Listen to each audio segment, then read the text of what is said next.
इंतजार कर रहे हैं। यदि ऐसा नहीं हुआ तो बदला तो हम लेकर रहेंगे। पाठक साठक सुन ले कान खोल के, हम डरने वाले नहीं है। ध्यान कर लेना इस बात को, तेरा तो पतन निश्चित है, लेकिन हम इंतजार कर रहे हैं। भजनलाल सरकार, हमारा सब्र की परीक्षा मत ले, हमारी सब्र की परीक्षा मत ले भजनलाल सरकार, हमारा सब्र टूट चुका है। अति का अंत निश्चित है और ये अंत होके रहेगा। सर, भतीजे ललित शर्मा को बचाने के लिए किस तरह के हथकंडे अपनाए जा रहे हैं, जो उसे समाचार और जनता के द्वारा बताए जा रहे हैं। नमस्कार, आप देख रहे हैं राजस्थान टीवी न्यूज़ चैनल। मैं आपके साथ में जितेंद्र मीणा। आज मैं बात करूंगा राजस्थान में महिलाओं पे बढ़ता अत्याचार को लेकर बात करूंगा।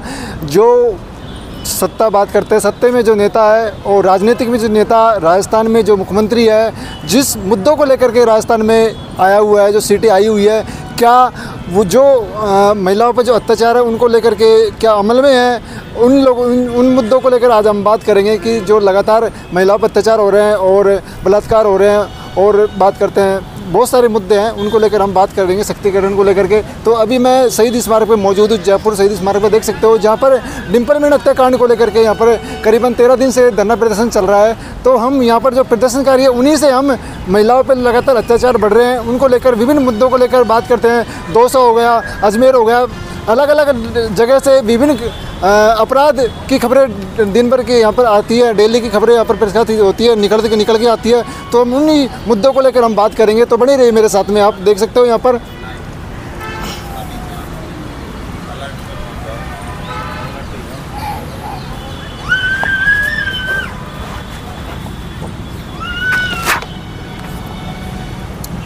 नमस्कार सर। जोहार प्रकृति परमेश्वर। सर, अपन बात करते हैं महिलाओं पे लगातार अत्याचार बढ़ रहा है, और राजनीति की बात करते हैं और नेताओं की बात करते हैं। किन मुद्दे को लेकर, जो महिलाओं अत्याचार के मुद्दे को लेकर राजस्थान में आए हुए हैं, जो अपनी सीटों पे बैठे हो, क्या कहना चाहोगे इस पर आप? देखिए, मैं राकेश आमजन गलता जी आपका बहुत हार्दिक आभार व्यक्त करता हूं, जो इस भीषण परिस्थितियों में, विकट परिस्थितियों में भी नामी गिरामी मीडियाओं की तरह नकलीपन नहीं दिखा के वास्तविक डिम्पल हत्याकांड पर, डिम्पल की पीड़ा पर यहाँ कवरेज कर रहे हैं लगातार, और आम जनता तक, सर्व समाज की माताओं बहनों तक पहुँचा रहे हैं। इसके लिए बहुत आपको हार्दिक आभार और धन्यवाद के पात्र हैं। देखिए, राजनीति का धर्म होता है राजधर्म, और राजधर्म के अंतर्गत आता है हमारी बेटियों की सुरक्षा, हमारी बहनों की सुरक्षा, हमारी माताओं की सुरक्षा और आम जनमानस की, सभी की सुरक्षा करना, उनके मूल्यों को कायम रखना, उनके महत्व को कायम रखना।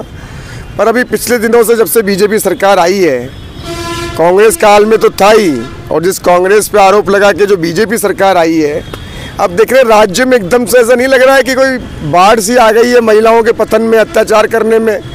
अभी मैं सुबह देख रहा था तो किस तरह अजमेर में हमारी बेटी से किस तरह बलात्कार का सनसनीखेज मामला जघन्य आया है। इससे पहले हम डिम्पल के न्याय के लिए बैठे ही हैं कि किस तरह एक बोल नहीं सकती, सुन नहीं सकती दिव्यांगजन बालिका 11 साल की, किस तरह उसके साथ नृशंस जघन्य हत्याकांड हुआ है, और पुलिस ने किस तरह उसमें लापरवाही की, दबाया राजनीतिक दबाव में।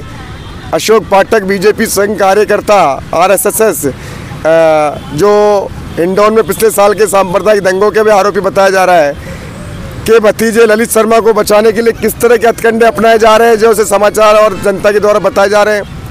इससे पहले 3 दिन पहले कोटा में बस में दुष्कर्म किया सामूहिक, एक हमारी बहन से, हमारी माँ से, इस जगत जननी से, बेचारी ने परेशान होकर केरोसिन से आग लगा ली और अपने ई लीला समाप्त कर ली। तो ये एसी में जो IAS बैठे हैं, क्या भजन जी के डंडे में दम नहीं है क्या? इन IAS को बाहर निकाल सके, IPS को एसी रूम से, और मॉनिटरिंग के लिए, जनता की पीड़ा को जानने के लिए, अपराधियों पर अंकुश लगाने के लिए वो काम करें, अपने राज्य के कर्तव्य का निर्वहन करें। क्या ये अरबों करोड़ों रुपए के राजकीय संस्थान जो जनता की सेवा के लिए खोले गए हैं, जनता की पीड़ा को सुनने के लिए, निवारण करने के लिए, राज व्यवस्था को चलाने के लिए खोले गए हैं, इनका वेतन हमारे टैक्स के पैसों से, फर्नीचर, AC, इनकी तनख्वाहें बनती है चपड़ासी बाबुओं की, IASओं की, IPSओं की, और जनता पड़ी है धूप में, बिलक रही है, चोरी हो रही है, डाके डल रहे हैं, चरस, गांजा, स्मैक, अफीम, जुआ, सट्टा, बार क्लब चल रहे हैं। कमिश्नर साहब कह रहे हैं जयपुर के, मैंने बार बंद करा दिए जोसेफ साहब। अरे जोसेफ साहब कभी रात को चेक भी करके देख लो, गोपनीय कितने क्लबों में कितने लोगों को रौंदा जा रहा है रात को एक्सीडेंट में। सलमान खान बन रहे हैं, रौंद रहे हैं। महरिया जी का कांड तो सबको याद होगा, सैंपल बदल दिया, बच गए लोग। तो 2 दिन का दिखावा होता है। पुलिस किसी को रस्सी बना दे, किसी को सांप बना दे। जो पुलिस के भ्रष्ट अफसर हैं, इनको गड्डियाँ गिनने में व्यस्त है। इनकी लुगाइयाँ भ्रष्ट अफसरों की है, शॉपिंग करती हुई घूम रही है सरकारी ड्राइवर को लेके। पुलिस के बेचारे कारिंदे जांच भी करें, गश्त भी करें और इन अफसरों की बेगार भी करें। इनके बच्चों को भी घुमाएं और अधिकारियों को भी घुमाएं। जनता की पीड़ा निवारण कौन करेगा? किसान की, मजदूर की, गरीबों की। इसकी दोषी जनता भी है जो ऐसे निकम्मे लोगों को चुन लेती है धर्म पाखंड ढोंग के नाम पर। बीमार, diabetes, blood pressure, sugar, BP, इन लोगों को चुनते हो आप लोग? जनता से पूछना चाहता हूँ भाई, कहाँ से सेवा करेगा वो आदमी? वो तो धोखा ही करेगा आपके साथ। वो अपने परिवार को पालेगा? उनकी गवार लुगाइयों को जो दूसरी पास नहीं है, उनको मंत्री बना रहे हो, विधायक बना रहे हो। किस खुशी में बना रहे हो? जात पात के आधार पे, हिंदू मुस्लिम पाखंड के आधार पे। भुगतो अपनी बहन बेटों की दुर्दशा, बच्चों की पीढ़ियों की दुर्दशा। सर लगातार दिनों दिन महिलाओं पे अत्याचार, रेप, ऐसे मामले सामने आ रहे हैं। जो जिस टाइम पे बीजेपी कांग्रेस सत्ता में थी, बड़े बड़े वादे किए थे महिलाओं पे अत्याचार नहीं सहेंगे। क्या कहना चाहोगे इस पे? अरे क्या नहीं सहोगे? कहाँ गए वो मोटा असला, मोटा पेट लेके? शर्म नहीं आ रही? बेटे के न्याय के लिए बैठे माँ बाप को बंद कर रहे हैं, दबा रहे। कहाँ सो रहे हो तुम? और प्रियंका गांधी जी से सवाल करना चाहता हूँ, और राहुल गांधी जी, ये अपने चेले चपाटियों को बोल दो, राजस्थान वालों को, कि एसी से बाहर निकलो, डिम्पल के न्याय के लिए आए। अभी तक कोई अंगलोट फंगलोट नहीं आया, न मोटा असरा आया। तो ये बातें करना आसान है। ये मोदी जी, ये बेटी बचाओ बेटी पढ़ाओ, मर गई डिम्पल, किसको पढ़ाओ? अब पढ़ रही थी ना हॉस्टल में, करौली आई थी बेचारी छुट्टियों में, कर दिया सत्यानाश। मुख्यमंत्री ने 50% बढ़ा करके 33% कर दी। 30%, एक मिनट को, मुख्यमंत्री ने 30% बढ़ा करके 33% कर दिया है। क्या कहना चाहोगे? करते रहो कागजी घोषणाएं। अरे हालत देखो सड़कों पे जाके, रात को महिलाएं निकल सकती, बेटियां निकल नहीं सकती, चैन टूट रही है, उनके पर्स छीन रहे, छेड़छाड़ कर रहे हैं, ब्लैकमेल कर रहे हैं, उनका हरेसमेंट कर रहे हैं, स्कूलों में कॉलेजों में दुष्कर्म कर रहे हैं। अरे क्या मॉनिटरिंग है सरकारों की? क्या प्लान है तुम्हारे पास? क्या एक्शन रणनीति है? या यूं ही बातें करने के लिए आए हो, बारी बारी राज करके अपने नापुंसक बच्चों को नेता बनाने के लिए आए हो? किसी ने अपने बेटे को मंत्री बना दिया, किसी ने अपनी बेटी को मंत्री बना दिया, किसी का बेटा विदेश में पढ़ रहा है। तो बड़ी बड़ी बातें करने से देश नहीं चलेगा, ढोंग पाखंड करने से देश नहीं चलेगा, या अनपढ़ भ्रष्ट बाबाजी, चरित्रहीन बाबाजियों से देश नहीं चलेगा। जिनका काम घंटी बजाना है उनको घंटी बजाने दो, पूजा पाठ करने दो। और जिन योग्य कर्मठ युवाओं का काम, शिक्षित युवाओं का काम, मेहनती युवाओं का काम, ईमानदार युवाओं का काम देश को चलाना है, शिक्षित बनना है, वो देश को चलाए, निकल के सामने आए और शासन को चलाए, सत्ता में भागीदार बने, राजनीति में भाग ले। नहीं तो यही अनपढ़, अयोग्य, बूढ़े, बीमार लोग आएंगे और तुम पे राज करेंगे, और फिर तुम बाद में बिलखते रहना अपनी पीड़ा को लेके, अपनी माँ बहन बेटों की पीड़ा को लेके। तो सर्व समाज से अपील करता हूँ, वीरांगनाओं के लिए जौहर करने वाले राजपूत समाज से निवेदन करता हूँ, प्रताप सिंह जी खाचरियावाद से निवेदन करता हूँ, उनके बड़े भ्राताश्री से निवेदन करता हूँ, गहलोत जी से निवेदन करता हूँ, वसुंधरा जी से निवेदन करता हूँ कि ये सर्व समाज की बेटियों की न्याय की पीड़ा है, जो हम सिर्फ मंत्रों में जानते हैं। तत्रैव नार्य पूजन्ते अत्रैव देवता रम्यन्ते, बोलते जाओ मंत्रों से क्या होगा। तो समाज पीड़ा में, नारियों का अस्तित्व खतरे में है। आज सर्व समाज की महिलाओं को, मुझे पांडे साहब की वो याद आ रही है लाइनें, पुरुषों के लिए, पुरुष समाज के लिए मैं अपील करता हूँ, उस लाइन को आप सुने कि थक गया इस समर से तो रक्षा का भार मुझे दे दे। नारी कह रही है पुरुष की पीड़ा पर अपनी समस्या को लेके कि थक गया इस समर से तो रक्षा का भार मुझे दे दे, चंडी सी बन जाऊं, चंडी सी बन जाऊं, ये तलवार भी मुझे दे दे। तो हे पुरुष, इस नारी की लाइनों को सुनना और इसकी पीड़ा को समझना, या तो आजा, नहीं अब चूड़ी पहन के तलवार दे दे जो वो चंडी सी बन जाए और काट डाले उन राक्षसों को। क्योंकि वो ना समाज के रहते तो हमारे बीच ही हैं, मानव समाज में ही हैं, लेकिन उनकी कोई जाति नहीं है ऐसे अपराधियों की जो ऐसी मानसिकता नारियों के प्रति, बेटियों के प्रति, माओं के प्रति रखते हैं और रोज इस तरह का अन्याय कर रहे हैं। तो हे भजन सरकार, नाम जैसा तेरा सार्थक कर दे, बाकी तो पूरे देश में प्रतिष्ठा धूमिल हो गई। पूरी जनता जन जन का आंदोलन होगा। कल करौली में भव्य आंदोलन है, कल मतलब 20 तारीख को करौली में भव्य आंदोलन है। लेकिन समाज नहीं चाह रहा कि या फिर यह घटना हो, राज व्यवस्था बिखरे, अव्यवस्थाएं उत्पन्न हो। इसलिए छोटे छोटे आंदोलन के माध्यम से लोक हित में समाज को संदेश दे रहे हैं। तो कल करौली का आंदोलन होगा और उसके बाद राजधानी में भव्य घेराव होगा लोक हित में डिम्पल के न्याय के लिए। तो सरकार जाग जाए और मोदी जी सुन लीजिए, ये ऐसे कठपुतली और ये पर्ची वाले अगर योग्य नहीं है तो हटा दीजिए इनको। हमारी ना कोई बीजेपी से लड़ाई ना कांग्रेस से, लेकिन जनता की सेवा करो। मेवा खाने के लिए नहीं आए, राजनीति सेवा के लिए बनी है, मेवे के लिए नहीं बनी। और ये जनता सुन ले, ये बेवकूफ गंवार जनता पहले भी अंग्रेजों को बेच गए थे। ये क्रांतिकारी हरा दिया था इन राजघरानों ने, भ्रष्ट राजघरानों ने, इन नकली राजघरानों ने। और आज भी लोकतंत्र में घुस के, राजतंत्र से निकल के लोकतंत्र में पार्टियों में घुस गए और तुम पे राज कर रहे हैं। ऐसे अयोग्य राजा रानी, क्रूर रानियों को मत चुनो जो उस क्रूर यादें दिलाए, उस पुराने हमारे पूर्वजों के त्याग बलिदान को ललचाए। योग्य लोगों को चुनो, चाहे वो किसी भी दल के हो, किसी भी जात के हो, जो तुम्हारी सेवा कर सके और इन IAS RS भ्रष्ट अफसरों का इलाज कर सके, इनको फील्ड में निकाल सके और एक एक योजना का तुमको लाभ दिला सके। एक एक चीज प्रैक्टिकल ग्राउंड पे हो, बातें नहीं माड़ा सापा व्हाट्सएप पैर छूरे सफेद कपड़े कलप, इससे देश नहीं चलेगा। गरीब किसान, मजदूर, आम आदमी, पीड़ित लोगों को न्याय मिले, उनको योजनाएं मिले, लाभ मिले, उनके बच्चे भी पढ़े, उनके बच्चे भी आगे बढ़े, उनको भी बंगले चाकर नौकर मिले, सुविधाएं मिले। इस तरह अत्याचार नहीं चलेगा जी। मैं डिम्पल मीणा हत्याकांड को लेकर बात करूंगा सर। जो आरोप लगे हैं, मेडिकल रिपोर्ट की बात करते हैं और बात करते हैं कि जो प्रेस नोट छपा हुआ है, क्या कहना चाहोगे उस पर? देखिए, डिम्पल केस बिल्कुल साफ है। माँ बाप को प्रथम दिन थाने से भगाया, 3 दिन तक FIR दर्ज नहीं करी। FIR में ST SC एक्ट नहीं लगाया, पॉस्को एक्ट नहीं लगाया, ताकि बड़े प्रावधान है, बड़ी सुविधा है और बड़ी रिपोर्टिंग है ऊपर के अफसरों के लिए।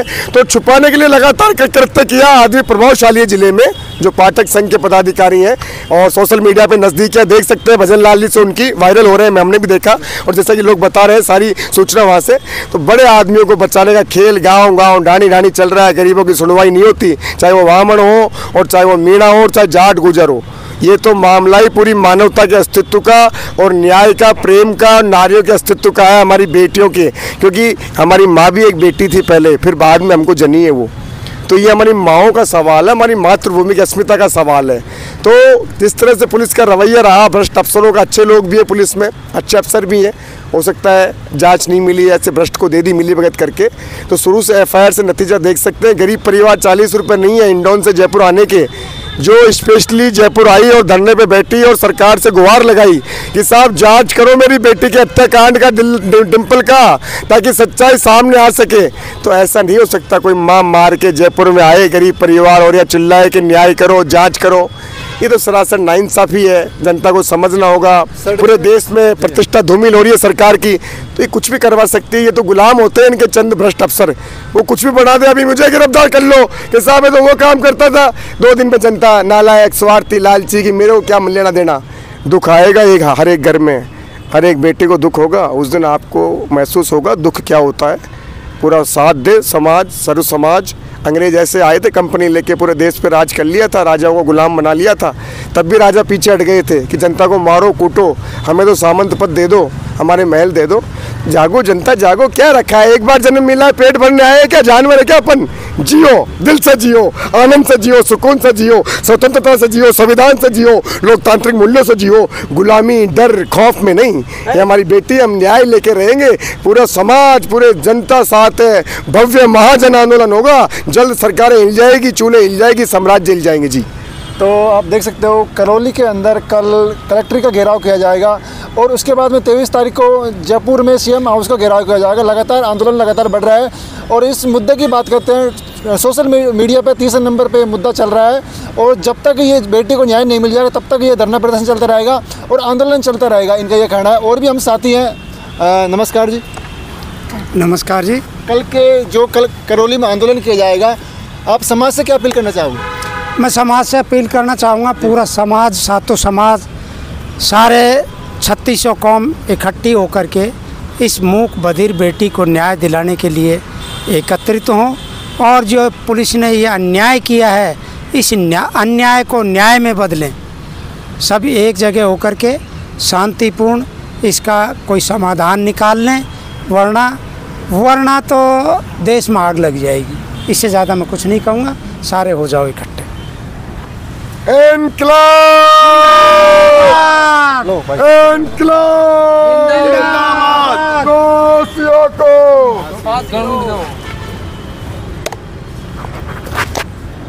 चल्लू है ना। नमस्कार जी। नमस्कार सर। पहले तो आपका शुभ नाम। मेरा नाम है सर कमल सिंह जी। कल डिम्पल मीणा हत्याकांड को लेकर करौली में बहुत प्रदर्शन किया जाएगा, घेराव किया जाएगा और 23 तारीख को सीएम हाउस का घेराव किया जाएगा राजधानी के अंदर। समाज से क्या अपील करना चाहोगे, कितने क्या लोग वहाँ पर पहुँचने की संभावना है, बात करते हैं तो। सबसे पहले तो मैं जो है मेरी लाइव के माध्यम से, एक मिनट मुझे दीजिए सर, मेरी लाइव के माध्यम से जो भी साथी देख पा रहे हैं मुझे, ये राजस्थान टीवी न्यूज़ है। सबसे पहले तो आप इनको फॉलो करें।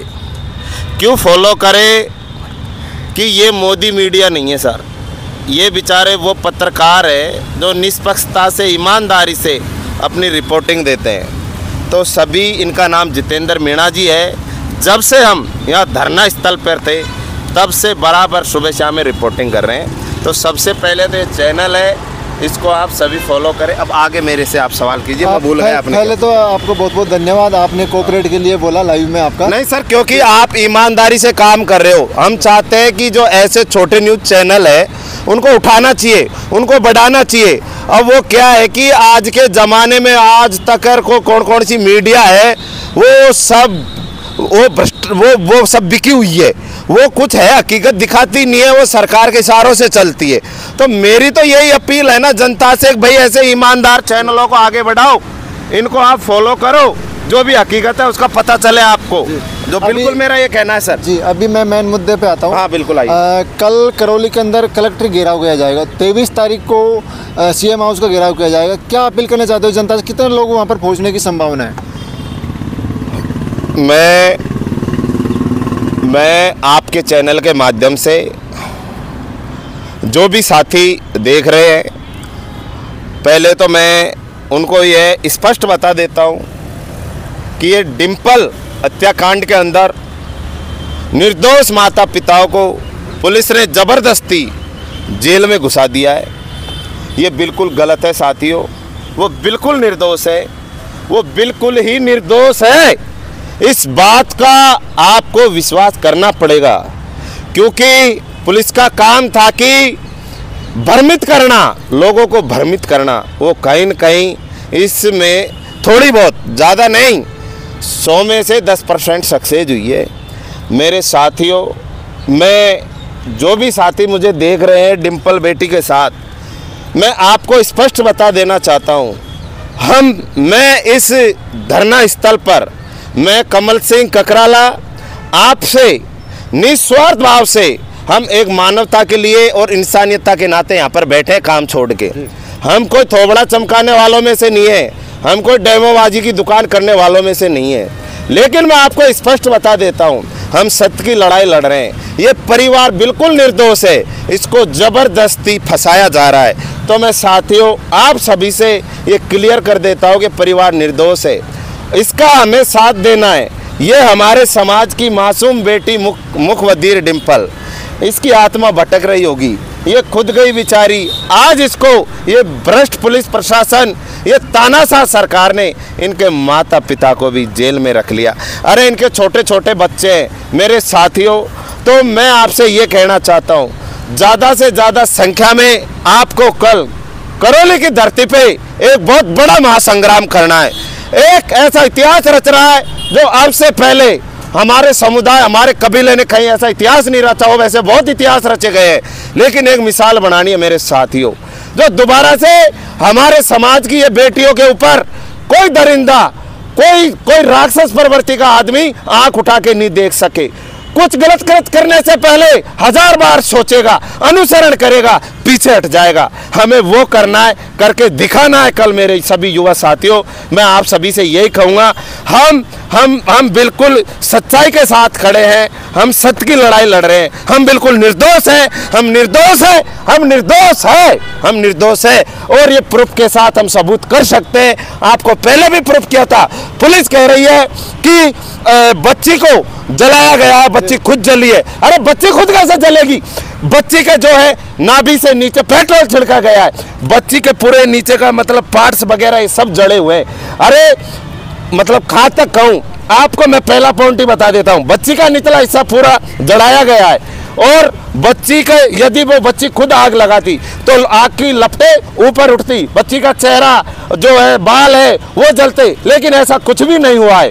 बच्ची को लिटा के 3-4 आदमियों ने, दरिंदों ने बच्ची के साथ, उस 11 साल की मुखबधीर बच्ची के साथ घिनौना कृत्य किया है, इस नारी शक्ति को अपमानित किया है। अबे कुत्तों, तुम्हारा तो तुमको तो दंड मिलना तय है, लेकिन हम बाबा साहब के संविधान को मानते हैं, हम संविधान की पूजा करते हैं, हम कानून की पूजा करते हैं। हम चाहते हैं कि हमारा ये कानून, हमारा ये संविधान जो हमें ये न्याय दिला दे तो अच्छा ही है, लेकिन तुमको इतने बड़े वो नहीं हो। हमारी बच्ची मरी है, हमारी बेटी मरी है, इसका बदला तो हम लेकर रहेंगे, लेकिन हम चाह रहे हैं कि कानून की व्यवस्था से यदि हमारी बेटी को न्याय मिल जाए, हम इंतजार कर रहे हैं। यदि ऐसा नहीं हुआ तो बदला तो हम लेकर रहेंगे। पाठक साठक सुन ले कान खोल के, हम डरने वाले नहीं है, ध्यान कर लेना इस बात को। तेरा तो पतन निश्चित है, लेकिन हम इंतजार कर रहे हैं। भजनलाल सरकार, हमारा सब्र की परीक्षा मत ले, हमारी सब्र की परीक्षा मत ले भजनलाल सरकार, हमारा सब्र टूट चुका है, अति का अंत निश्चित है और ये अंत होके रहेगा। सर मैं क्या कहूँ सर, मेरे एक सवाल है, क्या पुलिस के द्वारा जिंदाबाद जिंदाबाद, क्या पुलिस के द्वारा जो प्रेस नोट जारी किया है, क्या मनगढ़ंत कहानी है उसके अंदर? सर बिल्कुल मनगढ़ंत कहानियां हैं। जब बच्ची जिस जगह पे पाई गई थी, आप सोचने की बात है सर, बच्ची की चप्पलें खुली हुई थी अलग, बच्ची की चप्पलें हैं, उसमें आग के निशान, बिल्कुल जलने के निशान नहीं थे। अरे कोई भी व्यक्ति जानता है, मूर्ख से मूर्ख जानता है, बावड़े से बावड़ा जानता है, कोई यदि अपने ऊपर पेट्रोल डालेगा तो क्या वो चप्पल खोल के डालेगा? बाबूजी मैं आपसे सवाल करता हूँ। ये सब मनगढ़ंत बातें हैं, मनगढ़ंत बातें हैं, पुलिस को भ्रमित करने के लिए, पुलिस को नहीं सॉरी, इस राजस्थान की जनता को भ्रमित करने के लिए मनगढ़ंत साजिशें रची गई है। क्यों रची गई है? क्योंकि जब दिल्ली के अंदर निर्भया हत्याकांड हुआ था तो एक ज्वालामुखी फूटी थी। इस पूरे भारत में जगह जगह कैंडल मार्च, जगह जगह आक्रोश रैली, तो ये भजनलाल सरकार ने, ये आरएसएस वालों ने, संघियों ने सोच लिया कि राजस्थान की दूसरी निर्भया बन गया ये मुद्दा, इसको डैमेज किया जाए, लोगों को भ्रमित किया जाए। अरे लेकिन हम भ्रमित होने वाले नहीं है, हम इतने पागल नहीं है, हम इतने जो है मूर्ख लोग नहीं है। हम सब जानते हैं कि हमारे जो ये इस बच्ची के पिता है, इनको किस प्रकार से फंसाया जा रहा है, इनको किस प्रकार से इनकी साजिशें रची जा रही है, लेकिन ऐसा होके नहीं रहेगा।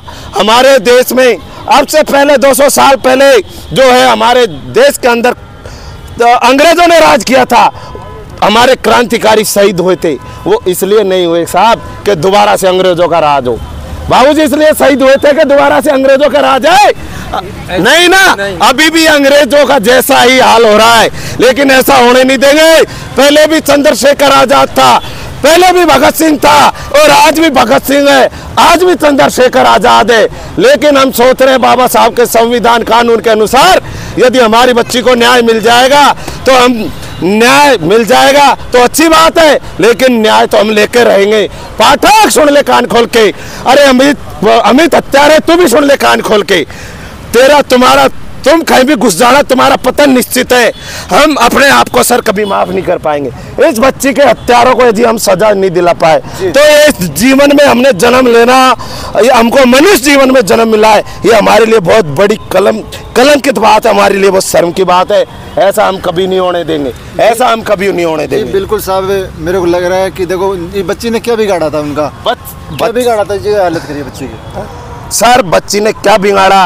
अरे मैं तो ये कहना चाहता हूँ सर, मेरे सभी साथियों से, अरे कम से कम इस बच्ची के लिए इसको तुम न्याय नहीं दिला पाए तो ये बच्ची सोचेगी मैं इस कबीले में, इस समुदाय में कभी भी परमात्मा है, प्रकृति माँ मुझे जन्म मत देना, क्योंकि मेरे जो मैं जिसको अपने मानती थी, भाई बुजुर्ग काका बाबा चाचा ताऊ, वो मुझे न्याय नहीं दिला सके। तो ऐसे समुदाय में बाबूजी दोबारा पैदा होना चाहिए।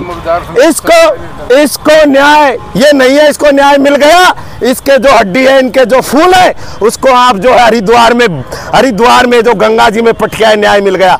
इस बच्ची की आत्मा भटक रही है, इसको न्याय तभी मिल पाएगा जब तक वो हत्यारे हैं, वो दरिंदे हैं, वो फांसी के तख्ते पर नहीं लटक जाएंगे। उससे पहले जब तक ये बच्ची की आत्मा शांत नहीं होगी, और हकीकत में न्याय उसी को ही माना जाएगा सर जी। तो आप देख सकते हो लाइव तस्वीरों में मैं आपको दिखा रहा हूँ। हमने प्रदर्शनकारियों से बात करी थी, ये जो बच्ची है जिसके साथ में घटना हुई थी, दरिंदगी घटना की गई, हत्या बुरा किया है। जब तक ये आंदोलन करता रहेगा, जब तक डिम्पल में न्याय नहीं मिल पाएगा। और बात करते हैं कल कोरोना के अंदर राजस्थान टीवी चैनल के साथ में